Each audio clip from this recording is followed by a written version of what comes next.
Welcome. David S. Broder was a reporter. He knew that about himself from literally his youngest days. He never reconsidered or wavered in his passion for this calling or his competitive resolve to be the best he could. He became a columnist, a lecturer, a speaker, a pundit, and a TV talking head. He was also a husband, a father, and a grandfather. I'm George Broder, one of his sons. I stand with you wearing his watch, which was his own father's watch, a Depression-era dentist from Chicago who tended to his patients and took payment in trade or cash only when they could convince him they could afford it. Here with us today, among his other items, his left-hand return typewriter and a United States flag presented to our mom by the Veterans Administration in recognition of his service in the U.S. Army. On behalf of my mom, Ann Broder, my brothers, Josh, Matt, and Mike, our wives, Wendy, Karen, Susan, and Robin, and his 7 grandchildren, Dan, Lauren, Maddie, Nicole, Emma, Julia, and Luca. Thank you all for being here today. Thank you, Mr. Vice President, for being here. Thank you, distinguished guests, contacts, and sources.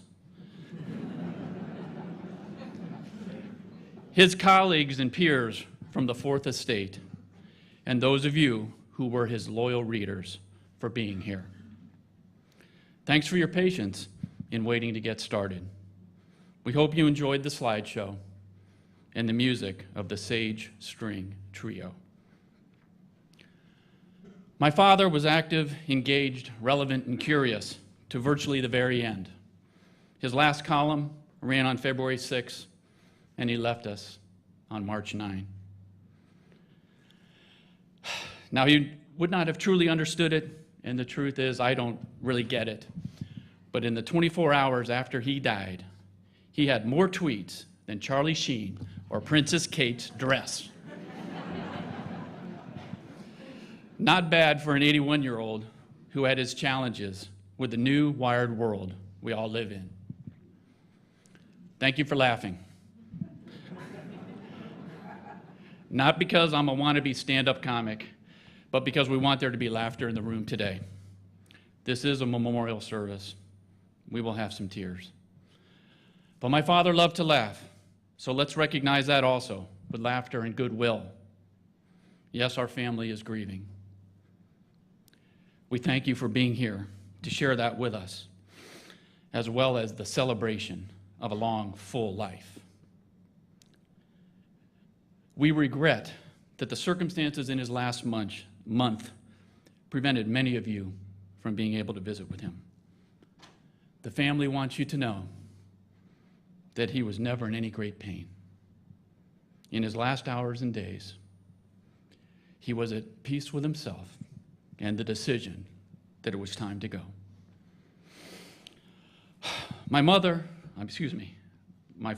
and my mother and our family, we understand and respect the place of faith in many people's lives, the strength and serenity that comes from this.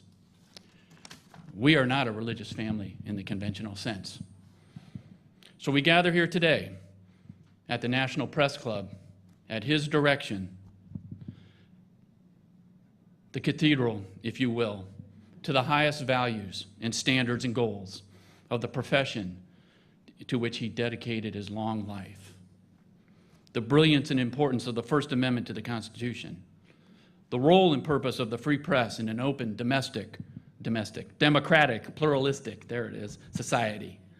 The duty of the media on behalf of the people to ask hard questions, to investigate, probe, and analyze the issues of the day.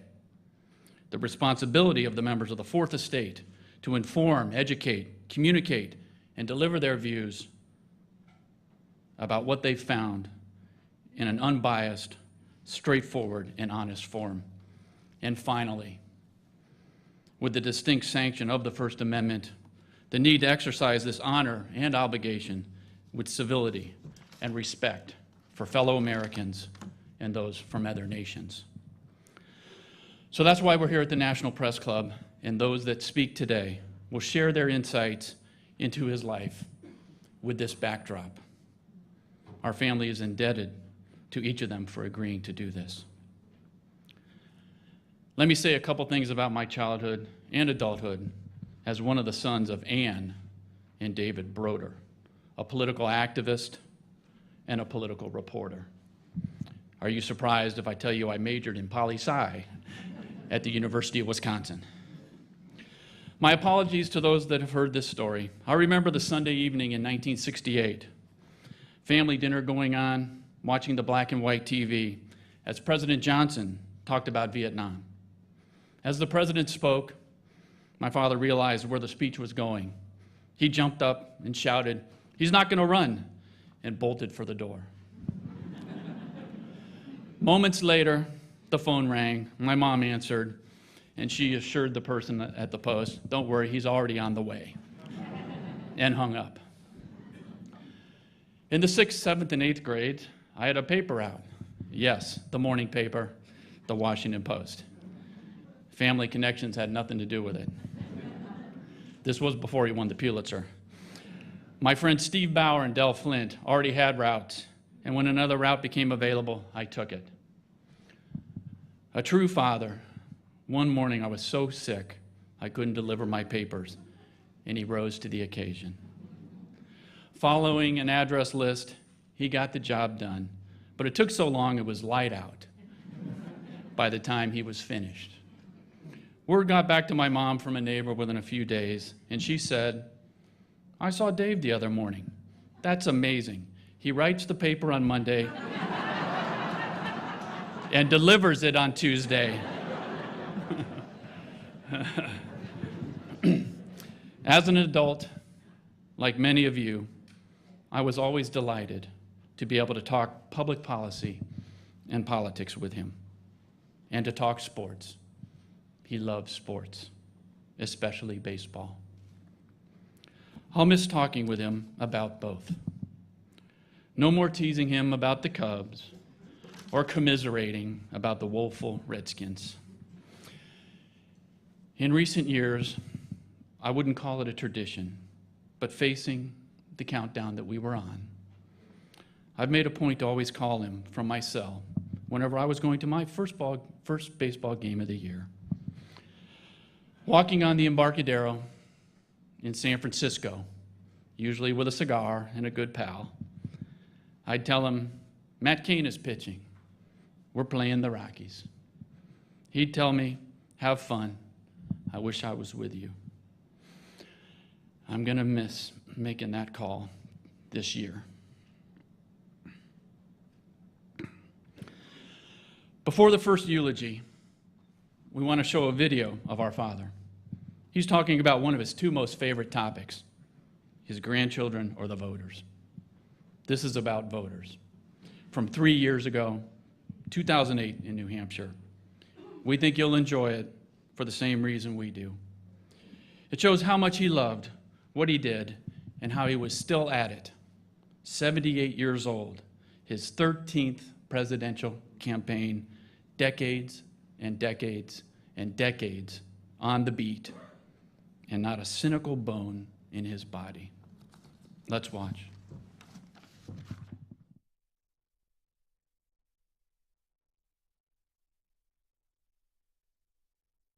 I've got a lot of memories of talking to voters here and across the country. One of my favorite experiences in reverse was being run off of a property by a guy who came out with two very large dogs and made it very clear that if I didn't clear out of there pretty fast, he was going to let those dogs off their leash. What's fun about covering New Hampshire campaigns is that the people here not just the politicians, but the people themselves are really into it. I've been working on this campaign and Obama's. The prior campaign I worked for was when I was a senior in high school and I worked for JFK. Wow! You see more front yard and back fence campaign signs in this state than any other place that I've ever been, because the people really do feel very committed to the candidates that they're supporting. And that level of energy that comes straight from the people is what makes New Hampshire politics just really wonderful.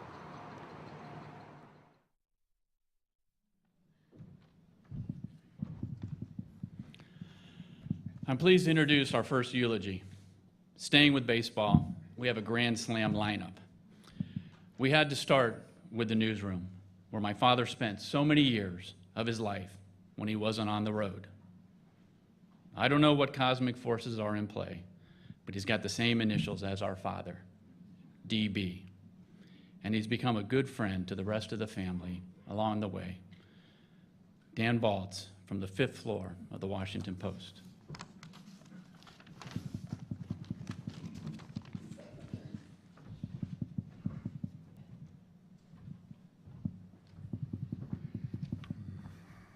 Thank you, George.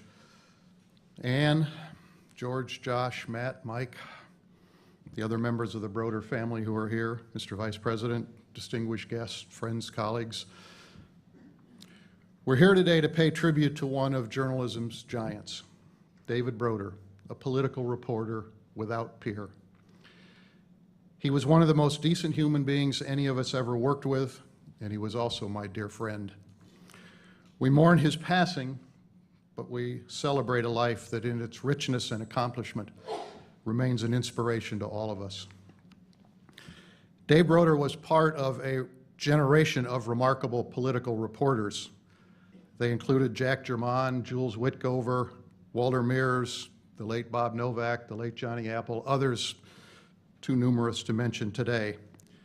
At the Post, Haynes Johnson and Dave shared a special bond, something I watched over the years and have long cherished. The same is true of Lou Cannon, with whom Dave collaborated so often and effectively, except for one night in New Hampshire when our two aces in 1980 managed to misread the TV listings and therefore miss the opening of a Republican debate. With a little help from back home, they managed to scramble and cover the debate adequately, but we never quite trusted them the same after that. Now, whether of his own generation or subsequent generations, Dave was always special. He was called the Dean for a reason. He brought to his reporting unmatched integrity, keen insight, fairness, seriousness of purpose, and true humility. He was, as George said, a reporter's reporter. He may have been one of the most widely read columnists in the nation. He may have been on Meet the Press 401 times, a record that will never be broken. But he never thought of himself as a pundit. He never believed he had all the answers. He knew that answers and insight grew out of dogged reporting. Everyone has heard of his devotion to the voters. He believed elections belong to the voters, not to politicians or strategists or commentators. Many reporters paid lip service to this idea, but few did it as Dave did, carefully, methodically, completely. He would slog up and down streets of neighborhoods in strange towns for hours on end. He went into living rooms. He engaged people in conversations. He learned their hopes and fears. Most of all, he respected their opinions. This is not the easiest of work, but Dave never tired of it. I remember one summer he decided that the two of us needed to take a sounding around the country. We would start, he said, at the National Governors Association meeting, which was always a regular stop on his summer circuit. From there, we were to fan out to different states where we would do a number of days of door knocking. That would have been enough for me, but not for Dave. He declared that at the end of the week, we would meet up at the National Conference of State Legislatures meeting, where we would do another round of interviewing. I was more than exhausted by the time that week ended, but Dave was still full of vinegar and fight. Given Dave's devotion to voters, Roger Simon our friend suggested the other night that we would ask everyone here to volunteer 2 days of door knocking in a battleground state. The assignments will be distributed on the way out after the service. Another thing that set David apart was his unerring ability to stay focused on what was important. He loved a tough and gripping campaign, but he also believed that when the campaign ended, politicians had a responsibility to do what they could to solve the country's problems. He hated frivolousness in politicians and public officials. He believed that journalism was an integral part of a democratic society. He believed that good journalism made the machinery of government work better. He believed in holding politicians accountable, and he always focused his energies on the big issues and the toughest problems. At the Post, he led our coverage for more than 4 decades, and in an era of Bigfoot journalism, he always walked lightly. He taught by example, and he made certain that all other reporters had the space and the encouragement to flourish and expand their own horizons. Ask anyone who has covered politics over the Post in the time that David was there, and they will tell you that. That doesn't mean he didn't occasionally intimidate his editors or fellow reporters. We could always tell when he didn't think we were measuring up to his exacting standards. He has the look, we would say. Nobody liked it when the look was directed at them. I first experienced this in 1968 as a college senior. I was interviewing Dave for a class project. After 2 questions, he looked at me in only the way that Dave Broder could, and he said, "What do these questions have to do with your topic?"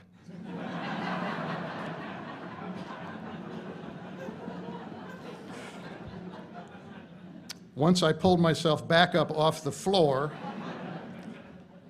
Broder-like, he then gently helped me to figure out how to refocus my project to do it right. To younger reporters, he was always unfailingly generous. He played legman for colleagues who were on their first campaigns. He shared information with competitors, including some he barely knew.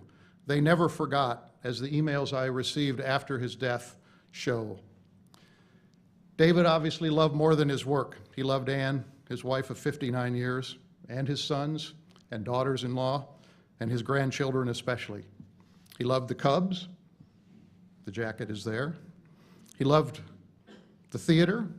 He loved the Gridiron Club, its rituals and strange customs, and he'd contributed so many songs and jokes over the years. He was a straight arrow in the best sense, but he was not always all business all the time. I remember the opening night of the 1980 Republican Convention in Detroit. Now, those were calmer days, as you can imagine. We were not tweeting around the clock in 1980. And so we had a little extra time before the opening session, and Dave and Lou Cannon invited me to join them for dinner. The dining room at the Pontchartrain Hotel was packed and noisy, and filled with delegates and reporters, and there was a combo playing in the background. There was nothing rushed or hurried as we ate and talked about the week ahead, but finally it was time to go over to the convention floor. As we were settling up our bill, Dave leaned back in his chair and he looked over at the combo. I have never forgotten what he said next. "My head tells me to go to the convention," he said, "but my feet want to stay here and boogie." This is perhaps a side of David Broder most of you have never seen. I would also be remiss if I didn't mention that Dave kept the messiest office in the newsroom, that driving with him could be an adventure, especially at night, and, as George suggested, that he could be sometimes technologically challenged. More than once when we were on the road together, and he was struggling to file a story on deadline, Marilee Schwartz, our political editor at the time, would call me and say, "Can't you just go to his room? Send the story." It was always clear whose story she prized most. None of this slowed Dave down. He kept at it with an intensity and a pace of someone half his age, and for far longer than any of the rest of us might have tried. He was still out there last fall at age 81, making his rounds. He did it despite aging legs and a body that was giving out on him. He wanted to see and hear for himself what was happening in that campaign. To the end, he had an indomitable spirit. Now he is gone, and we all miss him terribly.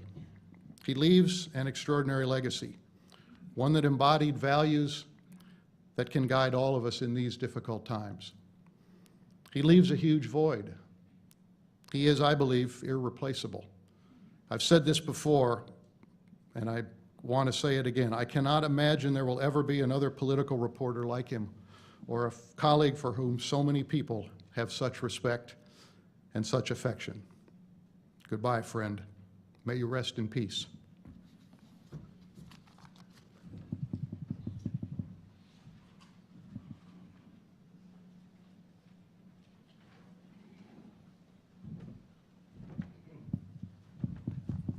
Thank you, Dan, for that beautiful tribute.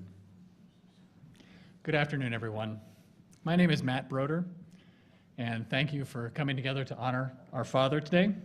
I'm Ann and Dave's third son. One of my father's traits that came through repeatedly in the public testimonials after he died was his willingness to help younger reporters. With characteristic modesty, he often said his advice was free and that it was worth what you paid for it. But the people on the receiving end of that advice usually knew better. In that spirit, I'm going to offer a little advice this morning, or this afternoon, to all the young reporters who are out there wondering, how do I get to be a big-time pundit in the ultra-competitive world of journalism? How do I get to the 4,000 columns, to the 401 appearances on Meet the Press? I have the answer, drawn from the life of the dean himself, David Broder. Practice on your children.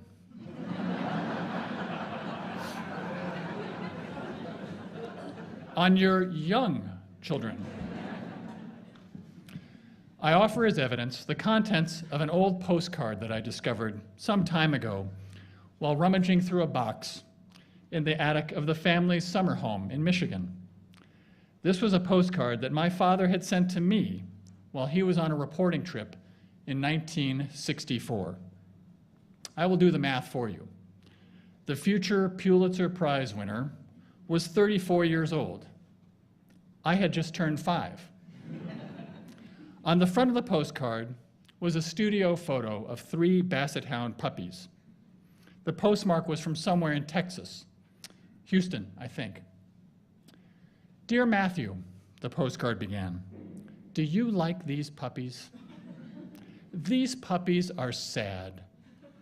Do you know why they are sad? They are sad because they lost their oil depletion allowance.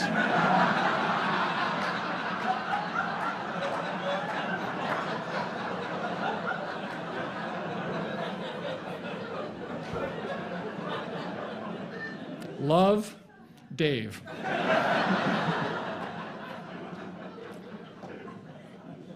I will mention for only a moment the ridiculous situation that this put my mother in. Even a University of Chicago education doesn't prepare you to explain the oil depletion allowance to a kindergartner. Suffice it to say that this postcard explains why my father wrote 8 books on politics, but not a single one on parenting.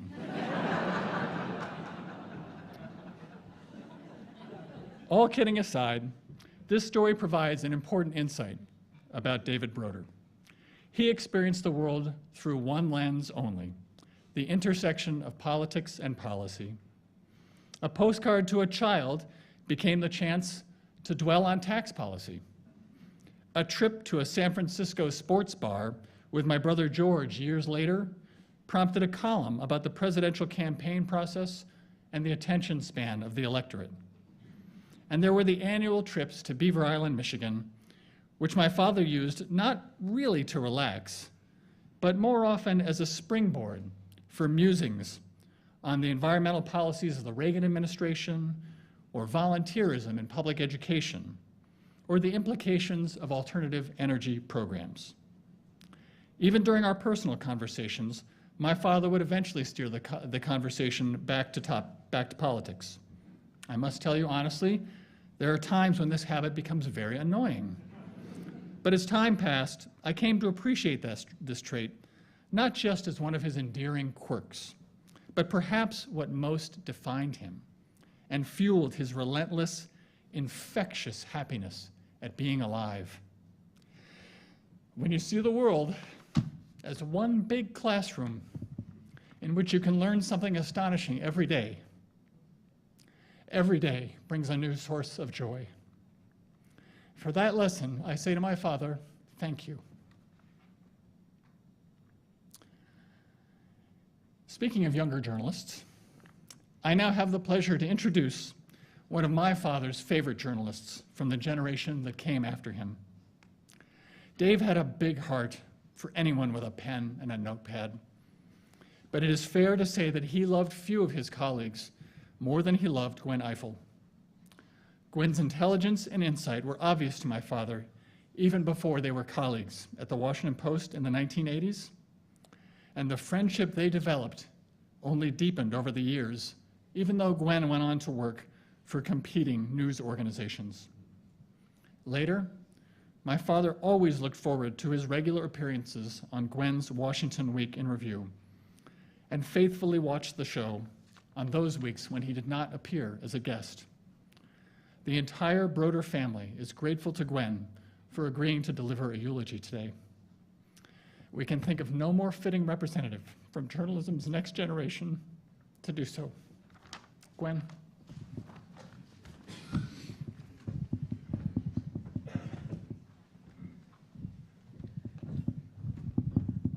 Okay, that was hard.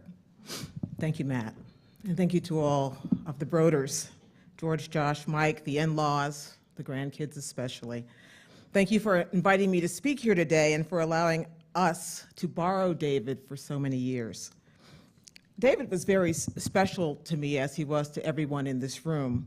He was a totem for those of us who aspired to cover politics in a manner that went deeper than polls and personalities. He was a mentor who, of course, always seemed to make the time and have the time for younger reporters.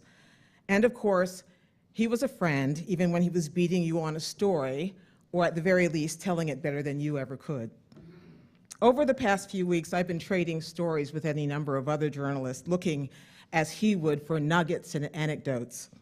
And I probably shouldn't be surprised that in the end, everyone seemed to repeat the same version of exactly the same story, always using words like generosity and excellence and modesty. Uncommon decency, one political reporter wrote. Relentlessly, irritatingly centrist, wrote another. I'm certain he would have liked that last one. I was one of the legion who looked up to him and stunned that he never looked down on me, or even that he ever really noticed me standing there, worshiping him. Plus, I often got to be the one to run interference at political debates when Dave was on deadline and all the campaign consultants would be lining up trying to get a piece of his story. And I was proud that before they could spin David, they had to get by me first. When he died, the stories bore witness to the kind of man and colleague that he was. There were reminiscences in the Post and the New York Times, of course, but also in the Daily Astorian in Oregon and the Dubuque Telegraph-Herald in Iowa, and even in the Mormon Times for some reason. Rolled together into a single narrative, the David stories that everyone would tell sound kind of like this. Now you have to imagine it all said in unison. It went like this. I first met David Broder when I was a green reporter out covering my first campaign, it says, goes this way. I did not know where to sit or how to sleep on the plane or how to pose a proper question or whether to force my way into a conversation with the big feet, or how to meet my crazy deadline, or how to just get the lead right. Then the story invariably continues. David Broder introduced himself to me out of the blue, or he invited me to sit next to him and closer to the candidate, or he advised me how to preserve my energy on a long campaign run on the road, or he handed me his own reporting to help complete my story, or he gently pointed out what the news was so I could put it in the first sentence. Then if you were lucky, he would take you out to knock on doors or to meet governors or to join him for a candidate's interview. Collectively, we were all awed by the great man, grateful for his help, and much, much better for the lessons that he taught us. Or as one colleague / competitor told me, he just cared about politics and cared about the issues, and there was never, ever an agenda. David's wisdom reverberated in ways he could not possibly have appreciated. Back in 2006, when I took it into my head to write a book about the new generation of African American leaders coming of age, the first thing my Random House editor sent me was his own worn paperback copy of Changing the Guard, the book David wrote in 1980 about, you guessed it, a new generation of leaders coming of age. Nearly 30 years later, Dave was among the nicest reviews I received. He never even mentioned that, actually, I had ripped him off, inadvertently, but truly. When David traveled with Washington Week on the road, we went to Iowa State University once in 2000, and for the first time I got to see what a rock star he truly was.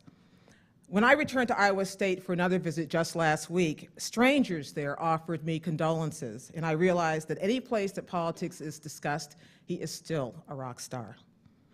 David sat around the table hundreds of times at Meet the Press and at Washington Week, on countless other television roundtables. He had his opinions, but he was seldom a pundit, always a reporter, and consistently the voice of good-humored reason. That shouldn't be unique, but it was, and it is. And when David talked to governors and presidents, to county chairmen and voters, they knew he was the person they could trust to tell their story.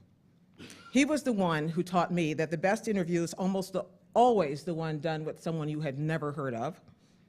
And maybe he liked these low-key types because he was so low-key himself. David invariably refused to toot his own horn. He may have been an egomaniac for all we know behind closed doors, but we never saw it.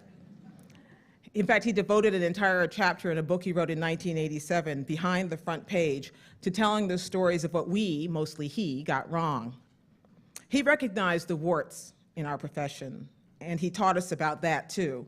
He knew, for instance, how easily the press could be manipulated by politicians who knew how. But he also loved journalism in a way that allows many of us to still appreciate what is romantic about a craft and a profession that so often puts its flaws on display. He taught those of us who came up behind him, and there are a lot of us, many of us in this room today. He taught us how to work hard, how to appreciate authenticity, how to play nice with others, and always, always, always, how to remember to take a poke at yourself. I'll leave you with one Broder story that I love. It too was recounted in his book, Behind the Front Page. Richard Nixon apparently credited David with being one of the few people at the 1968 presidential nominating convention who knew in advance that he would pick Spiro Agnew as his vice presidential nominee. This, of course, was supposed to be a deep, dark secret. Trouble is, David said the story wasn't exactly true. He didn't know, which was bad enough, but what really bothered him about it is that this inaccurate little detail might survive him. He wrote, "How would you like to have on your tombstone, he knew it would be Agnew?"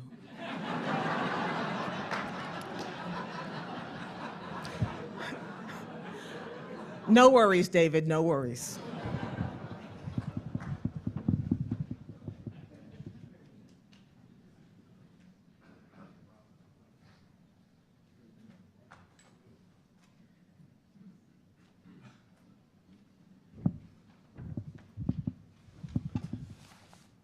Thank you, Gwen. That was an amazing and wonderful tribute. Now it is my pleasure to introduce Michael Ryan. Mike is an accomplished soloist who many of you may know from his years of performances with the Gridiron Club. As a soloist for the Marine Band, Mike has given thousands of performances, including many at the White House, at Ronald Reagan's first inauguration, and Bill Clinton's second, as well as countless other venues. In addition to this, Mike was a frequent collaborator with my father in the annual Gridiron dinners. Dave took great pleasure in combining his love of music with his deft sense of humor and his deep knowledge of current events and political personalities to help put together songs for the show. I know that he enjoyed working with Mike and always marveled at Mike's ability to carry the less musically inclined upon his shoulders. But most importantly, though, he valued Mike as a friend, and that's why we've asked Mike to lead us all in singing a song my father loved to sing when at Wrigley Field. Ladies and gentlemen, Michael Ryan.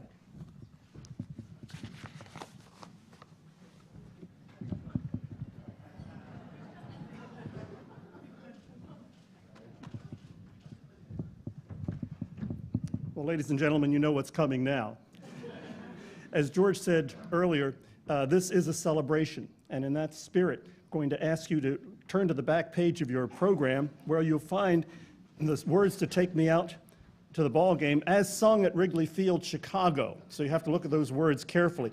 Now, just as we're all a little bit Irish on St. Patrick's Day, today we're all Cubs fans. So I'm going to ask you to stand and sing with me, Take Me Out to the Ball Game. And since it's such a short song, we're going to sing it twice. Here we go. Take me out to the ball game. Take me out with the crowd. Buy me some peanuts and Cracker Jack. I don't care if I never get back, so let's root for the Cubbies. If they don't win, it's a shame, for it's 1, 2, 3 strikes, you're out at the old ball game. Only now we have to sing it with real gusto. Here we go. Take me out to the ball game. Take me out with the crowd. Buy me some peanuts and Cracker Jack. I don't care if I never get back, so let's root for the Cubbies. If they don't win, it's a shame, for it's 1, 2, 3 strikes, you're out at the old ball game. Good job.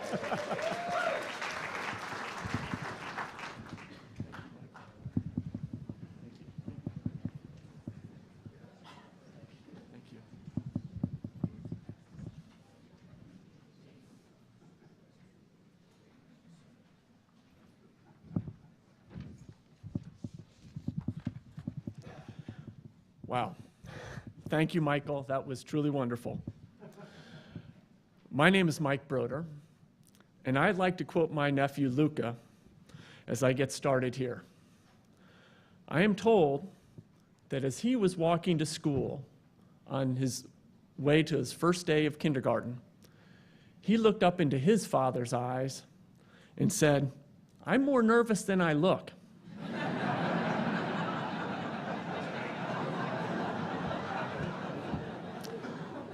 So Dave, I hope you know how I'm feeling right about now. Over these past 4 weeks, we've all been experiencing a public wake following Dave's death. The many tributes are touching, illuminating, and comforting. It's been a joy, frankly, to read and hear so many personal stories that all include some simple act of kindness and humility by Dave. I have to tell you that growing up in our household, we never heard Dave say, "Well, today I helped so-and-so with his or her career." You know, he just was not that into himself. We were far more likely to have our father want to talk about issues such as détente, the Senate race in some Midwestern state, or more likely how some former Cubs player has just put together back-to-back all-star seasons since leaving Chicago. But as we've all seen in the outpouring of remembrances, Dave was a good friend to a lot of people. Dave was my father, and he was my friend. Here are a few things I remember about my father. He was humorous and playful with a sly wit. Dave was also a fan of watching his sons and grandchildren play sports or perform on stage, even though his work schedule didn't allow him to attend as many of those events as he might have otherwise. I remember him having a particular fondness for going down to the Potomac River to watch the three of us that rowed compete in crew races.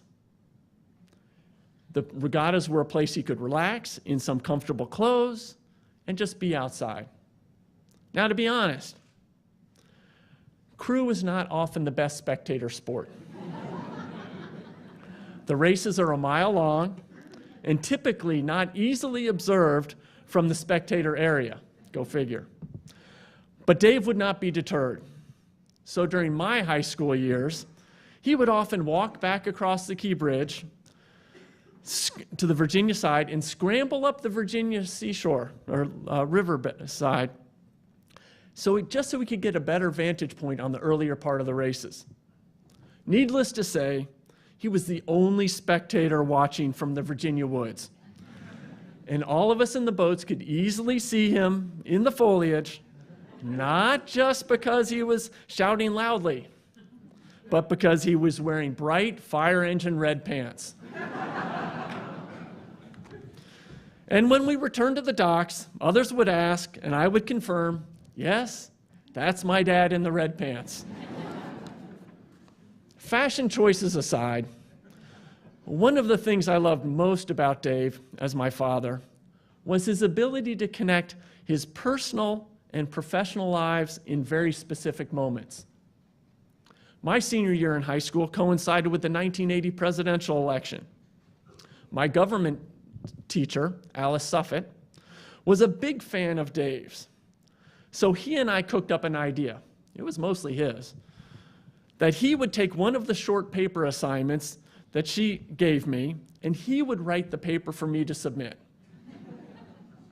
And as we expected, she came back to me a couple days after I had turned it in and said, "This is quite a good paper, but it's not written in your normal style. And I think there are a few parts you need to rewrite." I will never forget the look on her face when I told her who had actually written it. It was priceless. 4 or 5 years ago, Dave agreed to be interviewed by my daughter, Nicole, for an oral history project she was doing with a friend. The topic? How has my life been affected by the typewriter?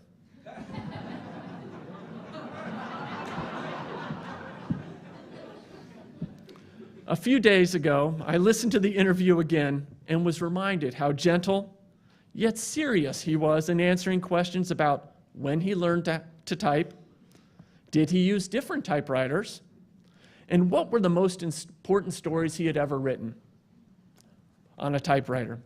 It's priceless. More recently, Dave agreed to take some time off the 2008 presidential election to join my daughter Julia's 7th grade social studies class. Seated in a middle school student's desk, he told them a little bit about his job, and then he answered questions like, is it hard to write a newspaper story every day? And have you met Barack Obama or Sarah Palin? His answers were thoughtful and constructed in a way that helped the students gain a perspective on how important presidential elections are. Priceless. I count myself lucky to have had Dave as my father and as my friend. My father made many important decisions in his life, and one of the best was to align himself with the Graham family and the Washington Post.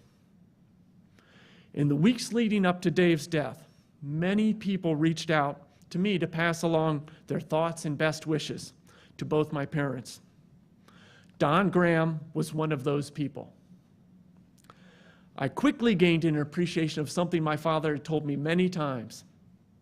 Don Graham is a great friend.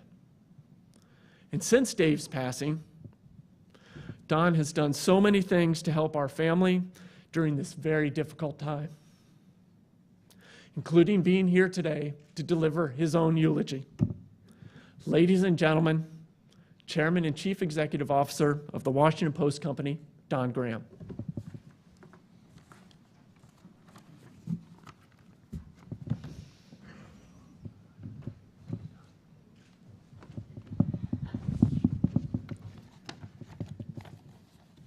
Mike, thank you so much. Anne, we all love and admire you, and we know that you are the greatest part of this story. Mr. Vice President, members of the Broder family, distinguished guests, ink-stained wretches, and others. The year was 1964. Katharine Graham, a brand new publisher of the Washington Post for less than a year, had gone on the campaign trail to see for the first time how her reporters covered campaigns. She was with a man named Chalmers Roberts, the best reporter at the Washington Post, and with Charles Roberts of Newsweek, when a man she did not know walked up. "Kay," said Chal, "this is Dave Broder. He's the best in the business." Now pause a minute. This was 1964. Dave was already covering his second presidential campaign, and he'd covered local campaigns before that. He was with the Washington Star. Exactly one member of today's House of Representatives, John Dingell of Michigan, and one member of today's Senate, Daniel Inouye of Hawaii, were in office in 1964. President Obama was 3 years old. Vice President Biden was at the University of Delaware, where, according to his Wikipedia biography, quote, "he was more interested in sports and socializing than in studying." More than 40 years later, Dave Broder would still have been introduced by his rivals as the best in the business, except that it would have been superfluous. His longevity was amazing, but it wasn't the most important part of Dave's study, of Dave's story.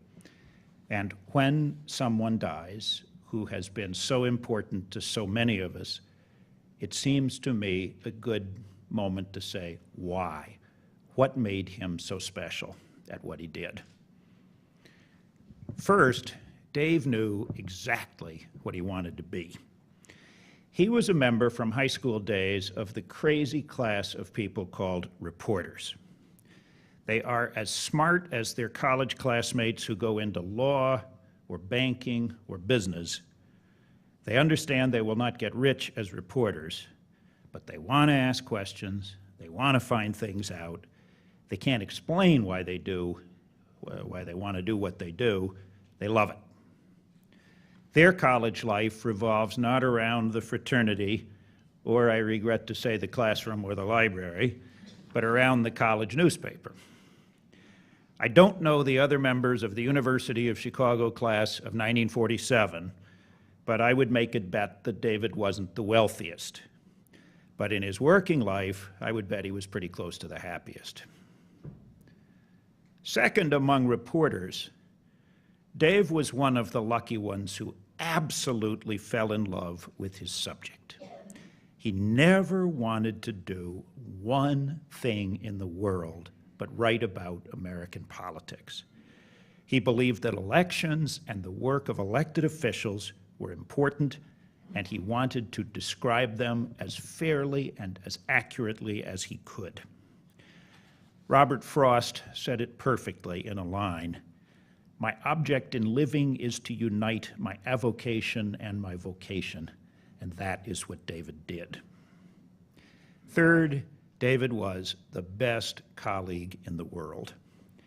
I remember having dinner with someone who had just joined the Post National staff as a reporter. He'd gone with David to a Governor's Association meeting, and he had a hard time describing it. How Broder had introduced him to dozens of his sources with the kind of praise for him as a reporter that would make those sources his as well. In 1972, Tim Krause wrote in The Boys on the Bus, after covering the 72 campaign for Rolling Stone, that, quote, "While the other reporters hoarded stories, Broder generously shared the goods. In New Hampshire, he quietly told Kurt Wilkie, quote, 'You better go out and knock on some doors. It's not there for Muskie,' which for a journalist was tantamount to an act of sainthood." Fourth, his judgment was simply superb. I was publisher of the Washington Post for 21 years. David's great editor, Ben Bradley, is with us this morning, and Ben's one-sentence summary of David's contribution to the Post was always the same. He put us on the map. In addition, each time there was a major problem at the newspaper, I would walk into David's office for advice. Not an easy feat in itself, as some of you will recall. Broder's advice was always good. At the time of the Janet Cook disaster, 1981, he began, "The heart of the paper are the beat reporters. If they're all right, the paper will be all right." When the Post had to choose a new editor or had to face up to a problem, his was the first advice one sought. What else should be said of David? That he was ethical in a most straight-laced way. He was old-fashioned before it was in fashion to be old-fashioned. That he was the fairest of reporters. That he made mistakes, and that no one was more meticulous about correcting himself, even devoting a year-end column every year to that purpose. That he always had time for you, a little time. If you had business with David, he liked it done with dispatch. That he worked incomparably hard. In his last illness, he told his syndicate that he was ready to resume his column. And the director of his syndicate, Alan Shearer, whom David loved so much, said to him in effect, "For God's sake, David, just do one a week for now." And David snorted. He had promised 2 a week, and he would deliver. We loved him. If you took us all back to our college newspaper days, we dreamed of being true to our ideals for a lifetime, of remaining dedicated to our craft, of being the best in the business. Whatever our own shortcomings, we could at least look across the room at someone who had done just that. To go back to that long ago introduction in 1964, what a tiny handful of people in any profession in the world are the universally acknowledged best in the business. And then what a tiny, tiny handful are exemplary in behavior, the most decent, the most generous, the most honorable to friends, family, and colleagues. How many people are in both tiny handfuls? How lucky we were to know David Broder.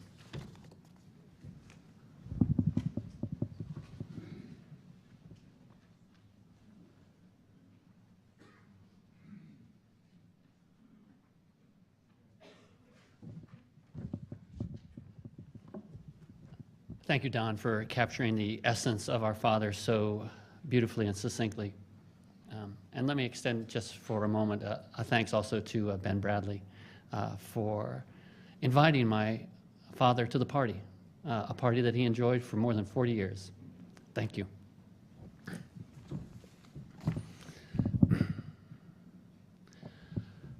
When I was about the age that my 9-year-old boy Luca is, my father took his 4 sons to the Capitol building for a little civics lesson in the legislative process. We're in the Senate gallery. It's a Saturday. Senate's not in session, but the gallery is somewhat crowded with tourists, and we 4 boys are sitting in the upholstered chairs in the front row. Our father is hunkered down in front of us, sitting against the railing, the empty well of the Senate behind him. And he gives us a detailed, clear orientation to the process of the Senate, the committee system, amendments, debate, and the engineered by design inefficiency of the body. And he concluded saying, and even if a bill manages to pass the Senate, it's not yet a law. The next step occurs in the House of Representatives, and we'll go there now.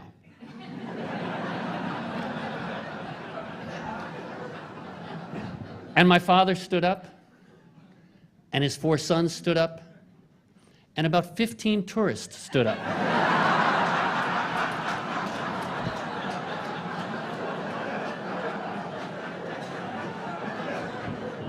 They'd overheard his little lecture and either for their benefit or the benefit of their kids had sat down quietly behind us and listened in.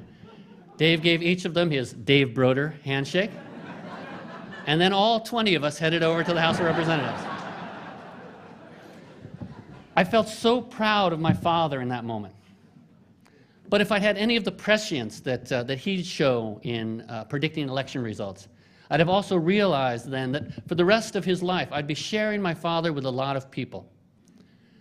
I've always been very proud of that. And to be honest, it's been something of a mixed bag.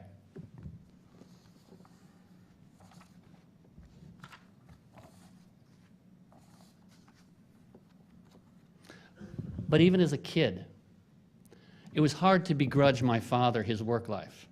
He just loved reporting so much. He was obviously having such a great time. As an adult, all I could do was marvel at the good fortune of someone for whom the way he wanted to spend his time so closely aligned with how he actually spent his time. And how my father wanted to spend his time was observing the daily dance of politics in America. About 6 years ago, Dave started working on what would be as close as he would come to a memoir. It would be about his experience of the great political personalities of his half-century in Washington, his Lyndon Johnson, his Tip O'Neill, his Teddy Kennedy. My wife, Karen, has done creative workshops with older people. And through her, I understand that this tendency later in life to look back, to sort through memory, is the inevitable process in a lifelong series of psychological stages of a healthy human being. And so our father, his health failing, began to look back. And then came the 2008 presidential election. And Dave lost all interest in his book, lost all interest in the past, lost all interest in his memories, and got right back to today and how today would affect tomorrow. For myself, I wish he had finished that book, but I love my father's embrace of today.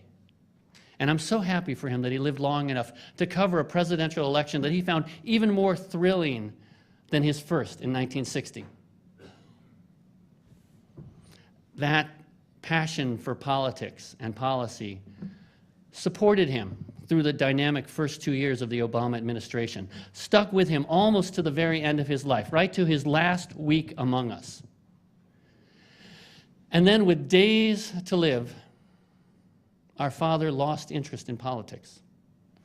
He no longer wanted heard read to him articles about failed parliamentary procedures in the Wisconsin State House. He joined the other 99.99% of the population.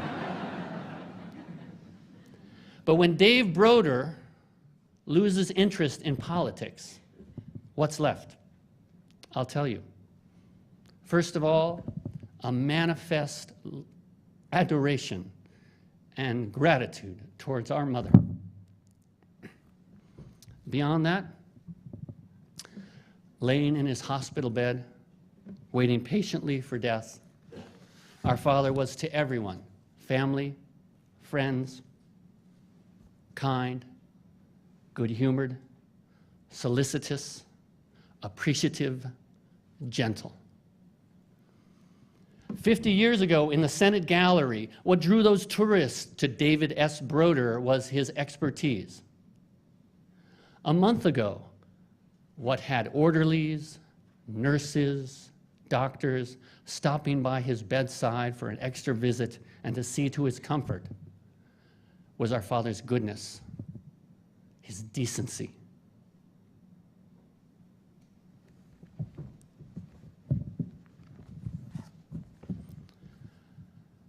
That simple humanity that so many people here loved in our father, Dave witnessed in our final speaker today. In 1987, on the occasion of then Senator Biden's withdrawal from the 1988 presidential race, Dave wrote, "Last summer, I saw Biden walk away from a large number of fans at a Chicago meeting. Many were political activists any presidential candidate would be happy to would love to recruit, and instead closet himself for close to an hour with a stranger in pain. The man had almost broken down while telling Biden he had just learned he had a fatal disease, AIDS. He could deal with the threat to his life, but not the prospect that his treatment might leave his family financially bankrupt. What kind of society is this? He asked in his pain. Dave continued, that much I overheard. The rest was between Biden and this man. When I saw the man later in the meeting, he seemed calmer. Biden had found a way to help him, if only by listening. That compassion deserves to be noticed. In Dave's more than 4,000 columns for the Post, he wrote about or mentioned Joe Biden more than 100 times. He was not always so generous. He once said Biden preferred to fuzz the issue than give a straight answer. On another occasion, he felt Biden lacked a clear set of standards on foreign policy. But often, Dave cited Joe Biden as an exemplar of themes our father returned to again and again. He admired Biden's high road contributions to the public conversation about Iraq in 2006, Biden's advocacy of fiscal discipline in 2003, and Biden's bipartisan collaboration with Senator Richard Lugar. And always, Dave appreciated straight talk. In a column following Joe Biden's selection as Senator Obama's running mate in 2008, he wrote, if Obama is honest in saying he wants a vice president who will be direct and will not worry about offending the president, he has found the right man. On behalf of Dave's family, I am honored to welcome the Vice President of the United States, Joseph Biden.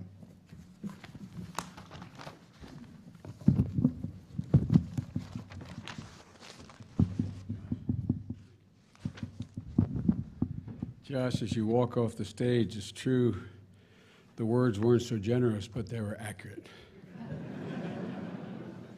Always accurate. There's no higher God than truth, said Mahatma Gandhi. I think that David Broder shared that view. Josh, thank you for the introduction. And let me say, Ann, to you and the boys and the whole family, I am, as I said to you privately, I'm truly honored that you'd asked me to be here today. I am probably the most out-of-place person in this room, representing not one who worked with David Broder, but one about whom David Broder wrote, along with many, many other people.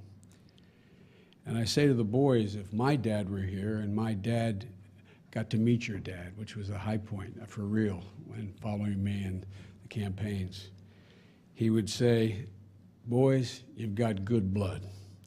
You've got good blood.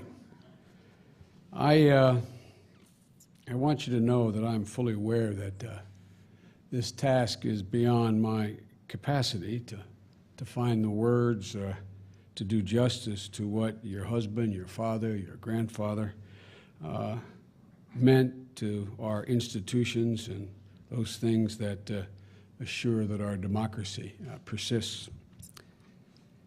From my perspective, and it was a totally different perspective than all the other speakers, from my perspective, David Broder lived a life that was full and complete. My dad had another expression. He'd say, it's a lucky man, tell all this to his children, it's a lucky man who get up in the morning, put both feet on the floor, know what they're about to do, and thinks it still matters. There's very few men or women that I've met in my career, any acquaintance I've had, that have been able at 81 years of age to know that it still mattered, and it mattered to them. Dave Broder's entire career, and I don't know it post-career, or previous to his career, seemed to me to be spent ceaselessly and elegantly in pursuit of the truth, which is an often difficult commodity to find in this town, and I might add probably any town. You've heard from some of his colleagues who knew David well on both a professional and a personal basis. As I stated, mine was a different relationship. I speak from the vantage point of one among many who Dave reported on, observed, and commented on. And I, as well as many others, can tell you that I not only admired him, but I learned from him. I was telling Ann earlier, and I wasn't going to say this, but this has been so personal, and hopefully it's appropriate. Dave Broder, there's been many great reporters I've had the pleasure of meeting and that have covered me in bits and pieces, and some more than bits and pieces. Many I admired. Several were mentioned today, like Jules Whitcover and others. But there's no person who's ever covered me for whom I cared not what they wrote about me. I always cared what they wrote about me. Any politician who tells you otherwise is lying to you. But I cared what he thought about me. It mattered to me, Chris, what he thought about me. And I also, every time he wrote, whether it was about, quote, my promise, as he referred to it, or my shortcomings, I can tell you that I learned something. I learned more about myself. I took it seriously.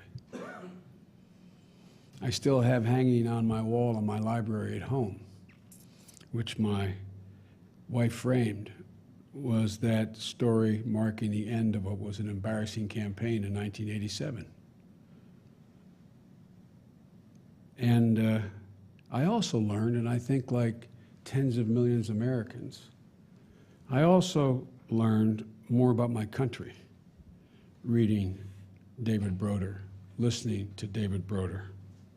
His observations about our country, our government, as well as the political figures he covered were straightforward, and from my perspective, always unvarnished.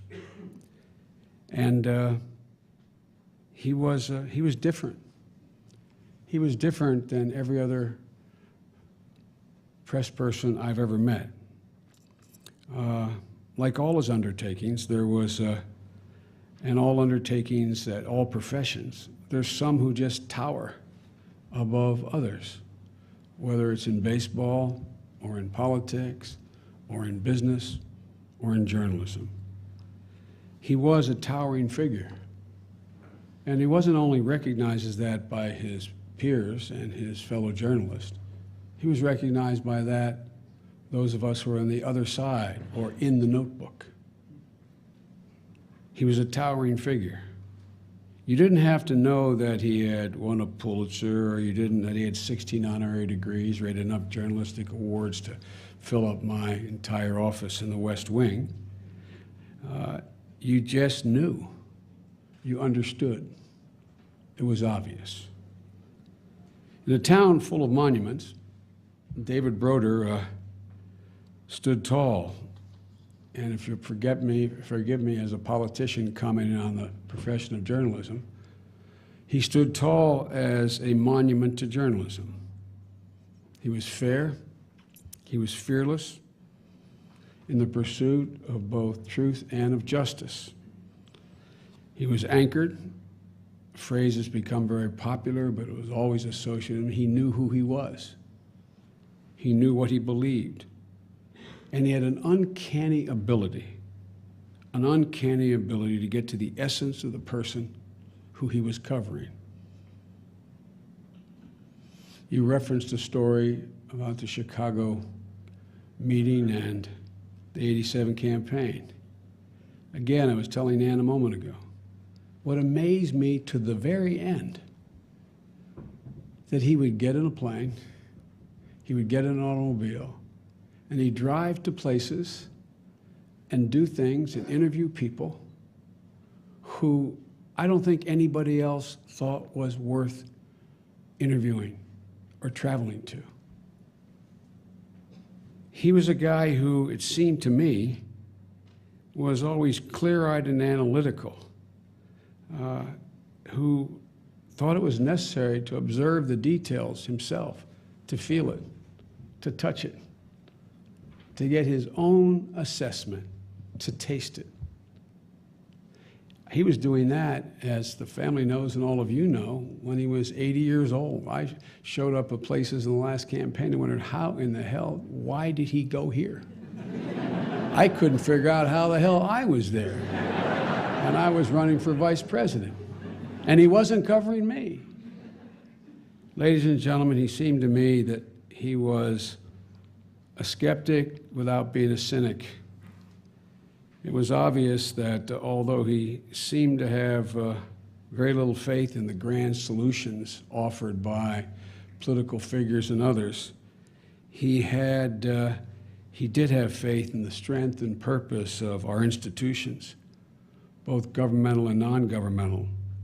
Faith that they were the vehicles, if they were functioning well, that could guarantee the promise of our Constitution and protect our very essence and to deliver the kind of government people deserved.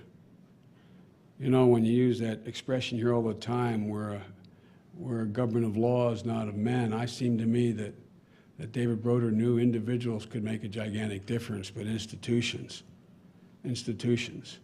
were what made us so different than every other country.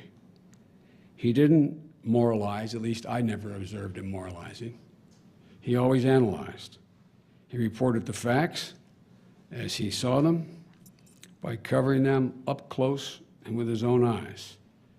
It always amazed me that, as I said, a man of his stature would seem to pay so much attention to what seemed to be inconsequential details in the middle of a political campaign or in analyzing why the government was or was not functioning as it should be at the moment.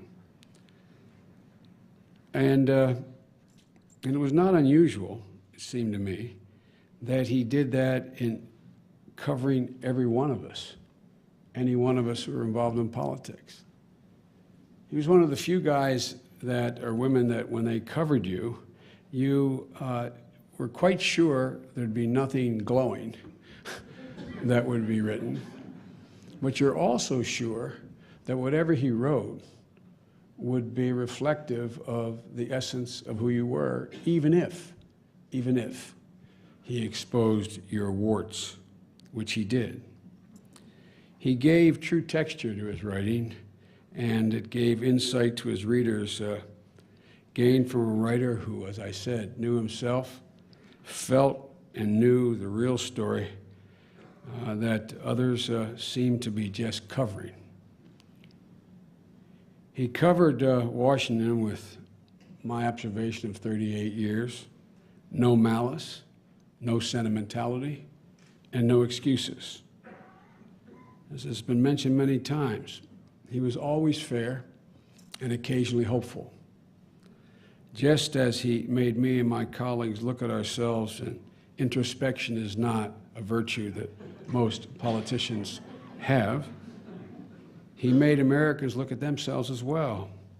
It was mentioned that he had great devotion to the voters, but he also was tough on the voters in his analysis of when he thought they failed to step up to their responsibilities. His piercing intellect, his prodigious talent, his unimpeachable integrity, his objectivity, as well as his discipline with which he pursued his profession, were not only admirable, but as some of his colleagues have implied today, they seem to me to be a standard to which aspiring journalists should repair. Emerson once wrote in his essay on self-reliance, he said, "An institution is little more than the lengthened shadow of a man." An institution is little more than the lengthened shadow of a man. Dave Broder cast a very, very, very long shadow. And our nation will be indeed lucky if the next generation produces one, let alone several, David Broders, casting their own lengthy shadows over the next generation. Truth isn't always beauty, but the hunger for it is, wrote the Nobel laureate, Nadine Gordimer. David's hunger was insatiable. I learned more about him today than I thought I knew. And our world is a little more beautiful because of that insatiable hunger he had. His legacy, as I said, I believe with every fiber of my being, is a standard worth pursuing, a standard that the professional of journalism would be well to begin to recalibrate and look at what made him what he was, as well as those of us who are covered by the press, to have the humility of knowing that there are some of you, if not a lot of you, who cover us, who have more insight into who we are than sometimes we do. May he rest in peace.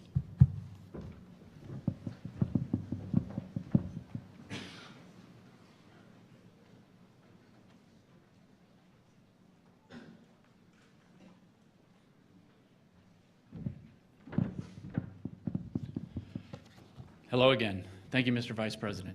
Thank you for honoring him, honoring the family, and honoring everybody here by speaking so honestly, and speaking on behalf, as you did, of those that were in that reporter's notebook. Thank you very much.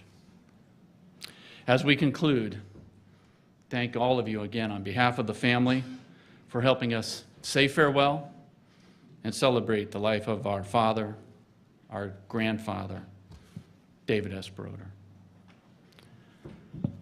Our father was a patriot in the truest sense of the word. To end this service, we've asked Michael Ryan to lead us in the singing of God Bless America.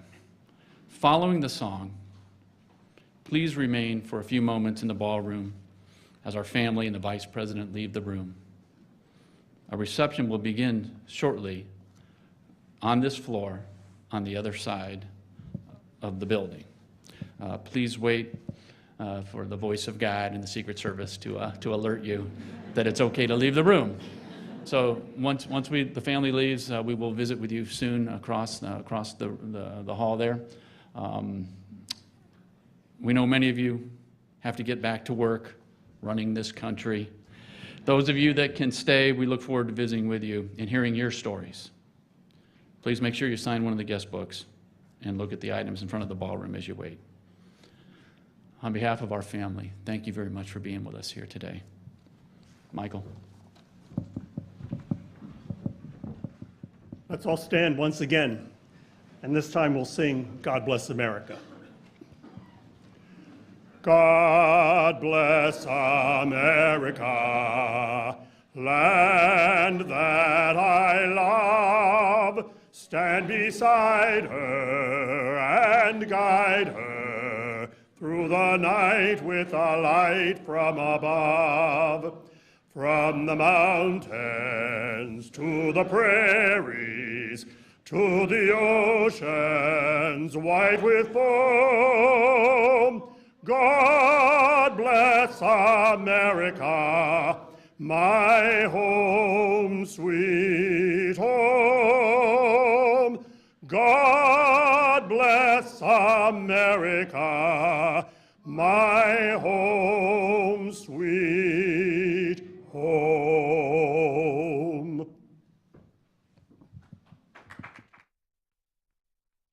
Washington Post.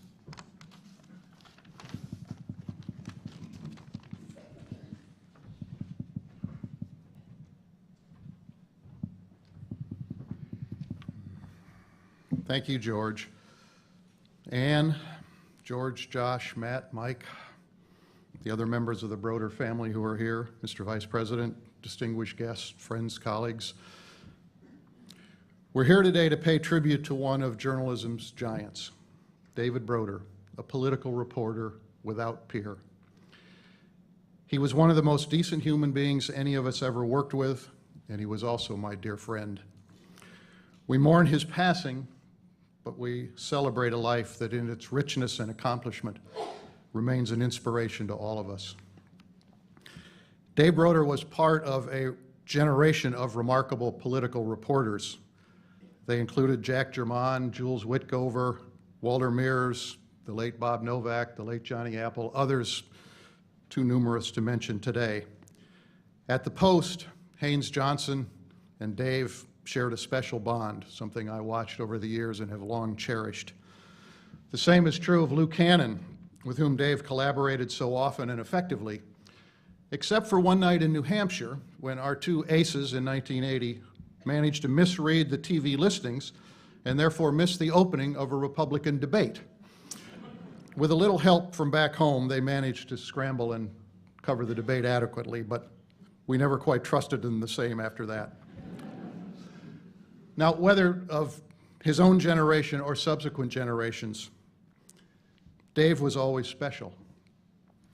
He was called the Dean for a reason. He brought to his reporting unmatched integrity, keen insight, fairness, seriousness of purpose, and true humility. He was, as George said, a reporter's reporter. He may have been one of the most widely read columnists in the nation. He may have been on Meet the Press 401 times, a record that will never be broken. But he never thought of himself as a pundit. He never believed he had all the answers. He knew that answers and insight grew out of dogged reporting. Everyone has heard of his devotion to the voters. He believed elections belonged to the voters, not to politicians or strategists or commentators.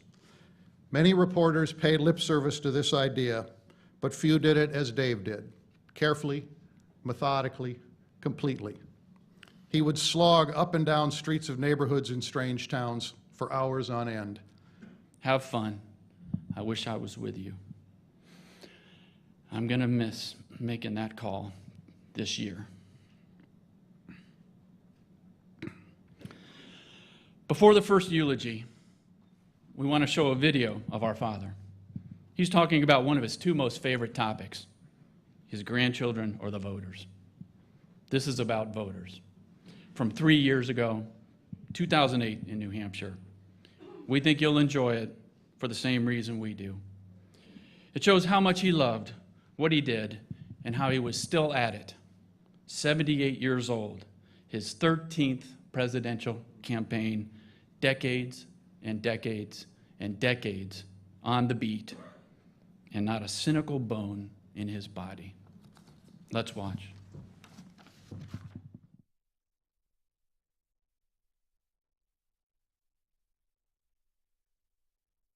I've got a lot of memories of talking to voters here and across the country. One of my favorite experiences in reverse was being run off of a property by a guy who came out with two very large dogs and made it very clear that if I didn't clear out of there pretty fast, he was going to let those dogs off their leash. What's fun about covering New Hampshire campaigns is that the people here, not just the politicians, but the people themselves are really into it. I've been working on this campaign and Obama's. The prior campaign I worked for was when I was a senior in high school and I worked for JFK. Wow! You see more front yard and back fence campaign signs in this state than any other place that I've ever been, because the people really do feel very committed to the candidates that they're supporting. And that level of energy that comes straight from the people is what makes New Hampshire politics just really wonderful.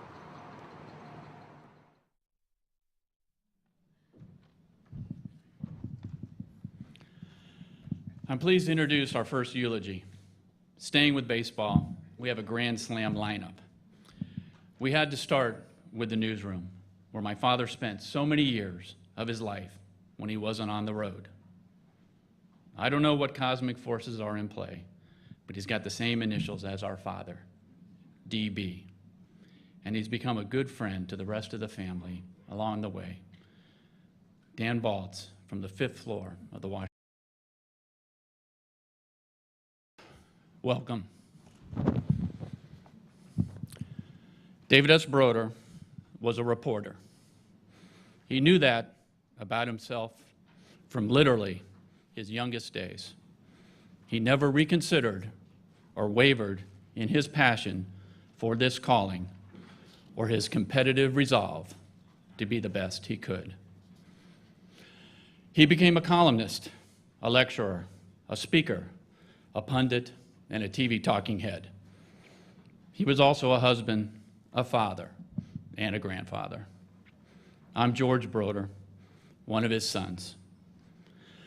I stand with you wearing his watch, which was his own father's watch, a Depression-era dentist from Chicago who tended to his patients and took payment in trade or cash only when they could convince him they could afford it. Here with us today, among his other items, his left-hand return typewriter and a United States flag presented to our mom by the Veterans Administration in recognition of his service in the U.S. Army. On behalf of my mom, Ann Broder, my brothers, Josh, Matt, and Mike, our wives, Wendy, Karen, Susan, and Robin, and his 7 grandchildren, Dan, Lauren, Maddie, Nicole, Emma, Julia, and Luca. Thank you all for being here today. Thank you, Mr. Vice President, for being here. Thank you, distinguished guests, contacts, and sources. His colleagues and peers from the Fourth Estate, and those of you who were his loyal readers for being here. Thanks for your patience in waiting to get started. We hope you enjoyed the slideshow and the music of the Sage String Trio. My father was active, engaged, relevant, and curious to virtually the very end. His last column ran on February 6, and he left us on March 9. Now, he would not have truly understood it, and the truth is, I don't really get it. But in the 24 hours after he died, he to each of them for agreeing to do this. Let me say a couple things about my childhood and adulthood as one of the sons of Ann and David Broder, a political activist and a political reporter. Are you surprised if I tell you I majored in poli-sci at the University of Wisconsin? My apologies to those that have heard this story. I remember the Sunday evening in 1968, family dinner going on, watching the black and white TV as President Johnson talked about Vietnam. As the president spoke, my father realized where the speech was going. He jumped up and shouted, "He's not going to run," and bolted for the door. Moments later, the phone rang. My mom answered, and she assured the person at the post, "Don't worry, he's already on the way," and hung up. In the 6th, 7th, and 8th grades, I had a paper out. Yes, the morning paper, the Washington Post. Family connections had nothing to do with it. This was before he won the Pulitzer. My friends Steve Bauer and Del Flint already had routes, and when another route became available, I took it. A true father. One morning I was so sick I couldn't deliver my papers, and he rose to the occasion. Following an address list, he got the job done, but it took so long it was light out by the time he was finished. Word got back to my mom from a neighbor within a few days, and she said, "I saw Dave the other morning. That's amazing. He writes the paper on Monday and delivers it on Tuesday." As an adult, like many of you, I was always delighted to be able to talk public policy and politics with him, and to talk sports. He loves sports, especially baseball. I'll miss talking with him about both. No more teasing him about the Cubs or commiserating about the woeful Redskins. In recent years, I wouldn't call it a tradition, but facing the countdown that we were on, I've made a point to always call him from my cell whenever I was going to my first baseball game of the year. Walking on the Embarcadero in San Francisco, usually with a cigar and a good pal, I'd tell him, Matt Cain is pitching. We're playing the Rockies. He'd tell me he had more tweets than Charlie Sheen or Princess Kate's dress. Not bad for an 81-year-old who had his challenges with the new wired world we all live in. Thank you for laughing. Not because I'm a wannabe stand-up comic, but because we want there to be laughter in the room today. This is a memorial service. We will have some tears. But my father loved to laugh, so let's recognize that also with laughter and goodwill. Yes, our family is grieving. We thank you for being here to share that with us, as well as the celebration of a long, full life. We regret that the circumstances in his last month prevented many of you from being able to visit with him. The family wants you to know that he was never in any great pain. In his last hours and days, he was at peace with himself and the decision that it was time to go. My father and my mother and our family, we understand and respect the place of faith in many people's lives, the strength and serenity that comes from this. We are not a religious family in the conventional sense. So we gather here today at the National Press Club at his direction, the cathedral, if you will, to the highest values and standards and goals of the profession to which he dedicated his long life. The brilliance and importance of the First Amendment to the Constitution, the role and purpose of the free press in an open, democratic, pluralistic, there it is, society. The duty of the media on behalf of the people to ask hard questions, to investigate, probe, and analyze the issues of the day. The responsibility of the members of the Fourth Estate to inform, educate, communicate, and deliver their views about what they found in an unbiased, straightforward, and honest form. And finally, with the distinct sanction of the First Amendment, the need to exercise this honor and obligation with civility and respect for fellow Americans and those from other nations. So that's why we're here at the National Press Club, and those that speak today will share their insights into his life with this backdrop. Our family is indebted